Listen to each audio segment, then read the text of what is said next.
Assalamualaikum warahmatullahi wabarakatuh. Perkenalkan, nama saya Safira Salsabila dengan NIM C0C018046 dari kelas Akuntansi B. Di sini saya akan menjelaskan tentang konsep dasar akuntansi pajak. Jadi, di dalam konsep dasar akuntansi pajak terdapat salah satu bagian yang penting, yaitu pembukuan, yang berfungsi untuk menghitung pajak terhutang dan verifikasi, serta pemeriksaan dan investigasi terhadap kebenaran penghitungan jumlah utang pajak tersebut. Pembukuan adalah suatu proses pencatatan yang dilakukan secara teratur untuk mengumpulkan data dan informasi keuangan yang meliputi harta, kewajiban, modal, penghasilan dan biaya, serta jumlah harga perolehan dan penyerahan barang atau jasa, yang ditutup dengan menyusun laporan keuangan berupa neraca dan laporan laba rugi untuk tahun pajak tersebut. Kemudian pencatatan. Pencatatan adalah pengumpulan data secara teratur tentang peredaran atau penerimaan bruto dan atau penghasilan bruto sebagai dasar untuk menghitung jumlah pajak yang terutang, termasuk penghasilan yang bukan objek pajak dan atau yang dikenai pajak yang bersifat final. Siapa yang wajib menyelenggarakan pembukuan?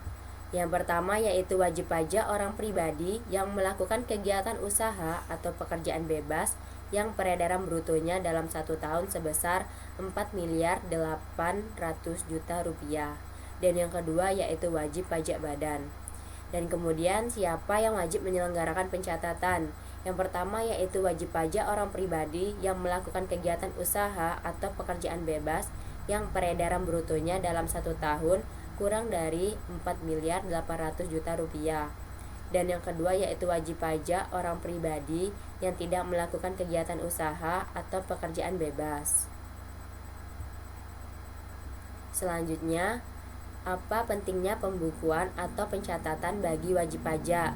Yang pertama yaitu akan memudahkan wajib pajak pada saat menghitung dan memperhitungkan serta melaporkan pajak terutang baik pada SPT masa maupun SPT tahunan. Dan yang kedua, perhitungan pajak terutang menjadi lebih akurat.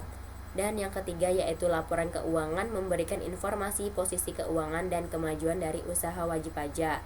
Dan masih banyak keuntungan yang lainnya. Hubungan akuntansi pajak dan akuntansi komersial. Perpajakan dan akuntansi komersial mempunyai hubungan yang bersifat simbiosis mutualisme, yang artinya satu sama lainnya memiliki hubungan yang saling mendukung dan sangat erat kaitannya sesuai dengan peraturan yang berlaku. Akuntansi perpajakan adalah proses penyusunan laporan keuangan yang sesuai dengan peraturan undang-undang perpajakan. Dan akuntansi komersial yaitu proses penyusunan laporan keuangan yang sesuai dengan peraturan standar akuntansi keuangan. Karakteristik informasi dalam laporan keuangan. Laporan keuangan merupakan salah satu bentuk pertanggungjawaban atas seluruh transaksi keuangan yang dilakukan suatu perusahaan. Oleh karena itu, informasi yang ditampilkan dalam laporan keuangan haruslah memenuhi karakteristik kualitatif. Adapun beberapa karakteristik dari laporan keuangan yang harus dipenuhi dalam membuat laporan adalah sebagai berikut. Yang pertama yaitu relevan, yang kedua dapat dipahami, yang ketiga dapat dibandingkan, dan yang keempat andal. Keandalan informasi dipengaruhi oleh 1. Penyajian jujur, 2. Laporan keuangan harus substansial, 3. Laporan keuangan sebagai pertimbangan sehat, dan 4. Netralitas. Akun yang terdapat pada akuntansi pajak.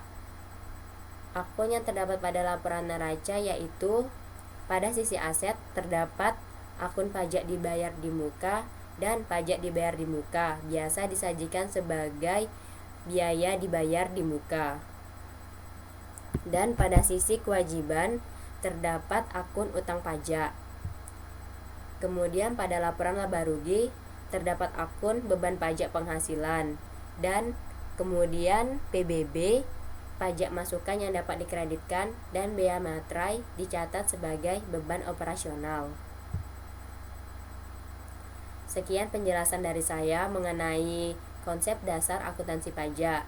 Terima kasih dan wassalamualaikum warahmatullahi wabarakatuh.